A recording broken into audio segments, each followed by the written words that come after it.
Kalau untuk vitamin ini nggak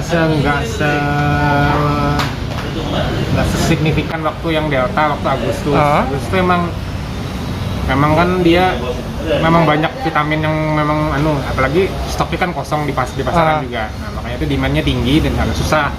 Kalau yang di Omicron ini yang justru melonjak malah yang obat batuk pileknya. Obat batuk pilek.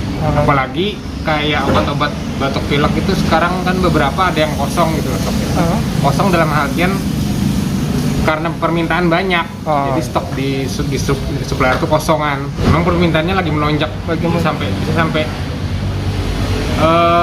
dua bisa saya bilang sih 2-3 kali dari normal.